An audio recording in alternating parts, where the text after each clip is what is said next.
Hi, welcome. Enjoy the content, subscribe, and turn on notifications. Patrick had always been a man who valued stability. He liked waking up to the same routine, making his coffee the same way, walking to work listening to the same songs. He believed it showed maturity, a life well constructed. Olivia was the opposite. She had a restless spirit, smiled with her eyes, wanted to try everything, from a new ice cream flavor to the idea of going skydiving on a holiday. And it was exactly that contrast between them that made everything work. They met in the middle. He provided structure, she brought lightness. For years, it seemed to work. That Thursday morning, as they had coffee, Olivia mentioned the trip. A beachfront resort with theme parties, water activities, massages, cocktails, and live music every night. Her excitement was almost childlike. She described the rooms, the infinity pools, and the themed dinners as if she were telling a dream she couldn't wait to live. Patrick smiled politely. He didn't like the idea. He never cared for those kinds of places, nor the crowds, nor being surrounded by strangers pretending to be happy with colorful drinks in hand. She noticed his lack of enthusiasm and looked at him with one of those glances he knew all too well. She said she understood if he didn't want to go, but that she needed something to shake up the routine. Her voice carried a mix of firmness and sweetness. It was a request, but also a warning. Patrick took a deep breath, sipped more of his now cold coffee, and asked if she'd like to go with someone else. Olivia didn't hesitate. She said she could go with Emma, her best friend since college. Emma was fun, always ready for an adventure, and they hadn't traveled together in years. Patrick agreed, not because he wanted to, but because he believed loving someone also meant giving them space. In the days leading up to the trip, Olivia seemed lighter, excited about the preparations. She bought new clothes, tried on bikinis, spent hours watching videos about the resort. She laughed to herself watching clips of poolside dance sessions, made lists on her phone, and talked to Emma every day. Patrick watched it all with that quiet look of someone trying to hide his discomfort. She didn't seem to be running away from him, but something in her energy had changed. It was like she was already gone before she even left. When Olivia boarded the plane, she sent him a message saying she loved him and promised to send photos. Patrick replied with a heart emoji, though he wasn't sure how he really felt. For the first 2 days, she sent short messages, full of emojis, along with photos of scenery and exotic dishes. But soon, her responses became more spaced out, and some went unanswered. One night, he sent her a voice message talking about his day, about work, asking how she was doing. Hours later, she replied with just, "I'm great, honey, I'll call you later," but the call never came. Patrick fell asleep with his phone in his hand. On the third day, she disappeared for almost 20 hours.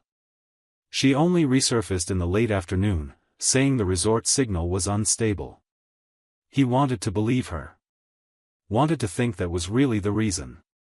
But in that moment, he felt something tighten in his chest in a different way. He started scanning recent memories, conversations, her reactions. There was a laugh that seemed forced, an enthusiasm that appeared only in certain moments, a kind of silence that hadn't existed before. And for the first time in a long while, Patrick felt alone in his own marriage, wondering if he was being paranoid or if something really had changed. When she came back, the first thing he noticed was the scent. A perfume he had never smelled on her before. Strong, striking, like it had just been sprayed on. Olivia was smiling but in a hurry. She told stories of the trip like she was on a talk show, laughed loudly, went overboard with her descriptions. And he just listened, quiet. On the outside, a present husband. On the inside, a man trying to piece together something that might have been broken long before the trip even began. During that first week after Olivia returned, Patrick tried to stick to his routine. He woke up at the usual time, made coffee, opened the living room windows, played the same playlist on his phone while packing his work bag. But as much as he tried to pretend everything was normal, there was something different in the way he now noticed the details. Before, he moved through the days with a certain ease. Now, every little thing Olivia did seemed to catch his attention. The way she avoided staying in the same room for too long, how she held her phone more tightly, always face down, like she was hiding something, protecting something. There was a subtle, new effort on her part to seem spontaneous. And that told him more than any explanation ever could. One Saturday morning, while she was in the shower, Patrick decided to put away the clothes from the suitcase she hadn't unpacked yet. It seemed simple, almost automatic, he just wanted to see if he could find space in the closet. But the moment he unzipped the main compartment, he saw a set of lingerie he'd never seen before. Delicate fabrics, expensive brands, bold colors. Olivia never cared about that kind of lingerie. It wasn't her style, nor did it match the preferences they developed over time. This was new. It was chosen for a purpose. She wore it with someone in mind. And it wasn't him. Patrick closed the suitcase gently, his hands trembling. He didn't say a word. He just went back to the kitchen, washed his mug, and spent the rest of the day in silence. That night, he said he had a headache and went to bed early. He lay facing the wall, pretending to sleep for hours while he heard Olivia on her phone, getting up and coming back, as if she were restless. When she finally lay down, he kept his eyes shut and caught the scent of that same perfume she'd brought back from the trip. A strong, elegant smell that now made him feel uneasy. A few days later, while Olivia was working in the bedroom, Patrick found himself scrolling through the resort's Instagram page. It was late.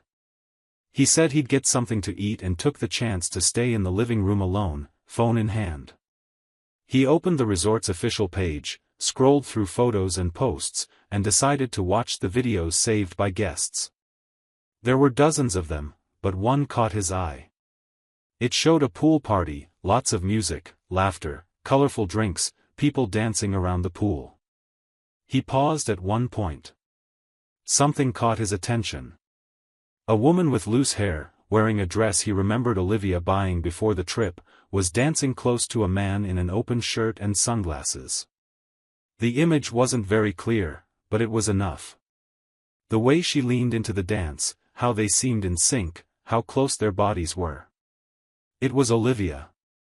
And she wasn't with Emma. Emma showed up a few seconds later, off to the side, talking to other people, oblivious to what was happening between Olivia and that man. Patrick pressed play and paused several times. Tried to find an angle that would prove it was someone else. But everything confirmed it. It was her. The way she rolled her shoulders, that half smile, her arms around his neck. None of this fit a simple girl's trip. This was something else. It hurt.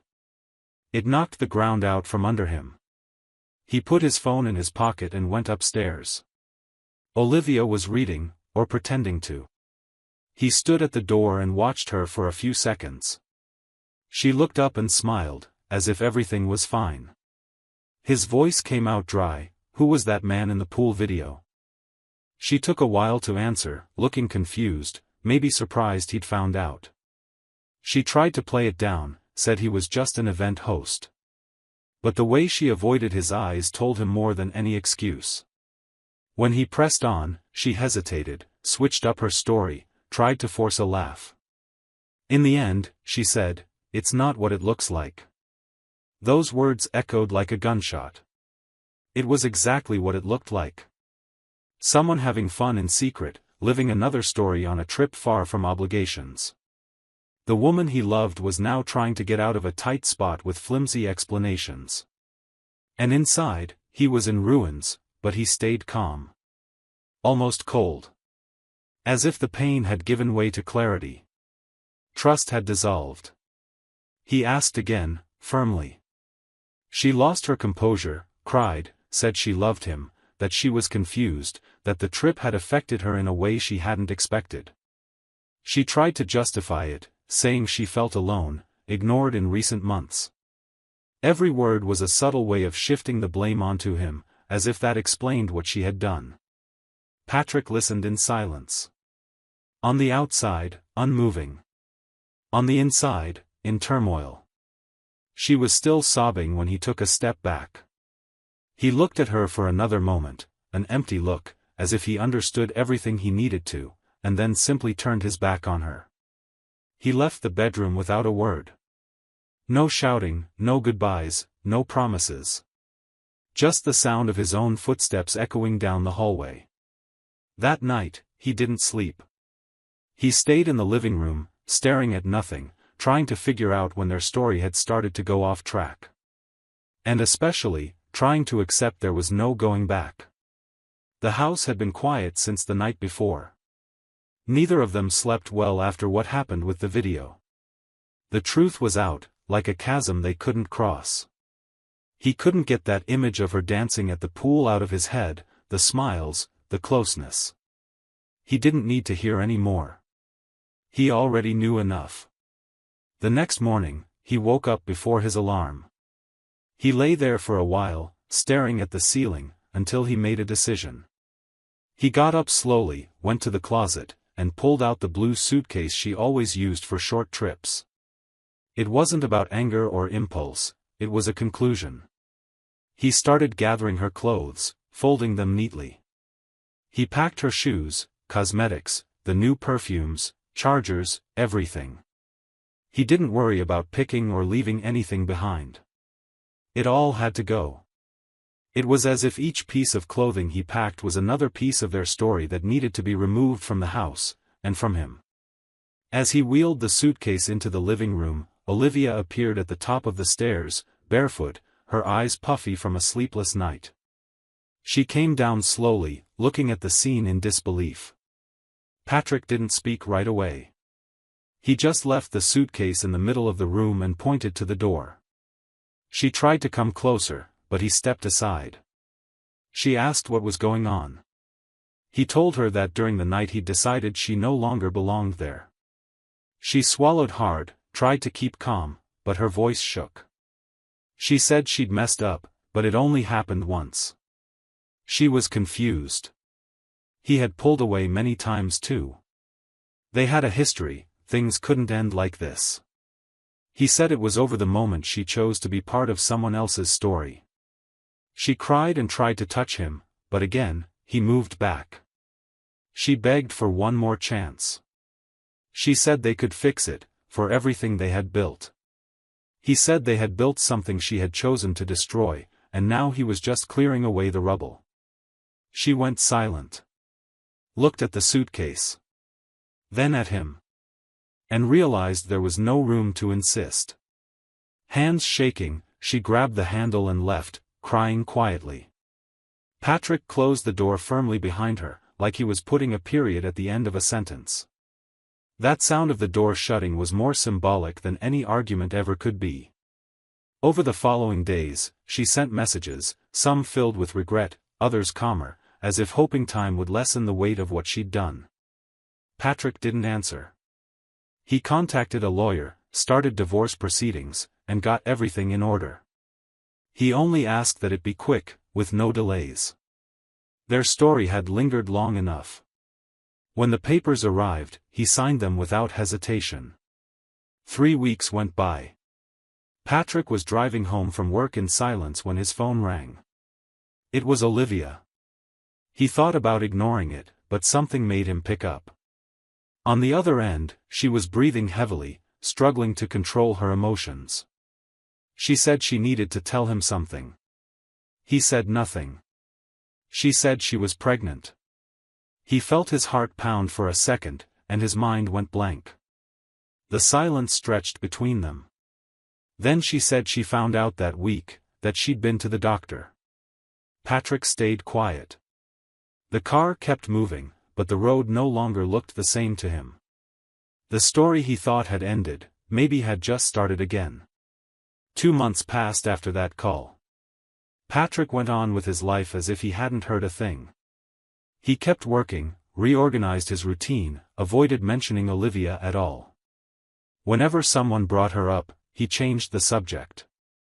To everyone else, he looked cold, insensitive, almost cruel. But no one knew what he was carrying inside. He had just chosen not to be hurt by her manipulations anymore. Olivia, on the other hand, didn't stop.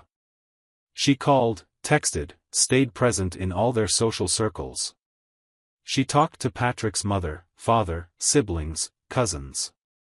She cried to everyone, saying she was alone, abandoned, and expecting a child whose father had turned his back on her. Her story touched everyone. His mother stopped answering his calls. His father, usually reserved, sent a blunt message saying he expected more empathy from his son.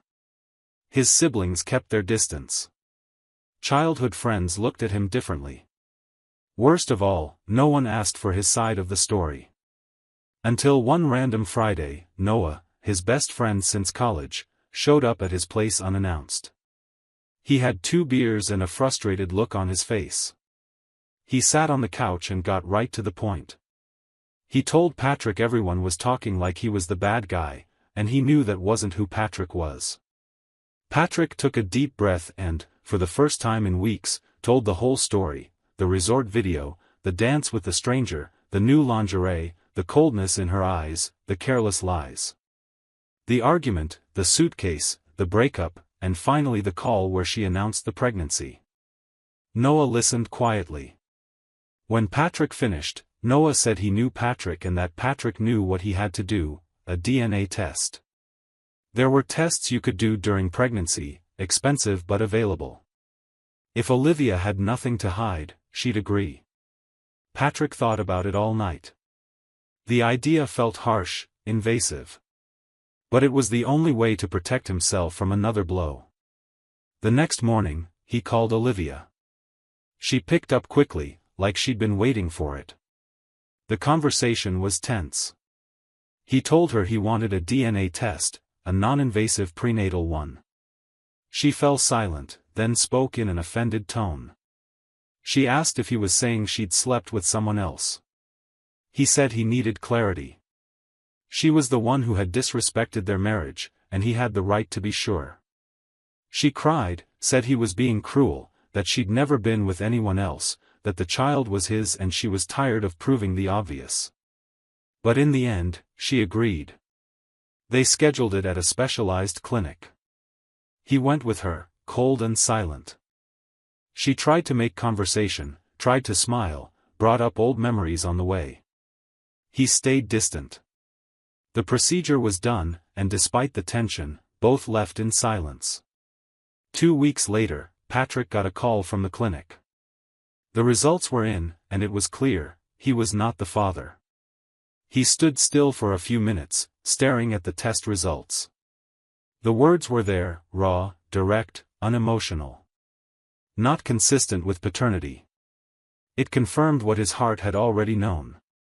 Still, it hurt, not because he was surprised, but because it proved that all the chaos of recent months could have been avoided if people had believed him from the start. He folded the document carefully, placed it in an envelope, and went to his parents' house. When he got there, they were all present, his mom, dad, and 2 older brothers. The mood was heavy. Short comments, distant looks. Patrick said nothing. He walked into the living room, right to the center, and handed over the envelope. His mom looked alarmed, his dad frowned, his brothers exchanged glances. He left without a word, closing the door behind him with a silence as final as the truth in that envelope. Hours later, back at home, Patrick heard knocking on his door. When he opened it, Olivia was there, looking defeated, her face marked by tears, her hands shaking. She tried to hide her pain, but she was fragile, desperate.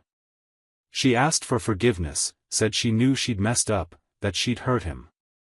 But the child needed a father. She stepped forward, eyes pleading. Patrick stared for a few seconds, serious and calm, breathing steadily. Then, with the same composure he'd shown from the start, he simply wished her luck and closed the door. In the following weeks, the messages began arriving, first from his siblings, then his father. All of them wanted to talk, asking if they could see him. His mother showed up with a cake, tears in her eyes, saying she couldn't sleep anymore after learning the truth. One by one, they drew closer again, each with the same silent request in their eyes, forgiveness. Patrick listened to them. Without bitterness, but without any rush either. He didn't want everything to go back to how it was before.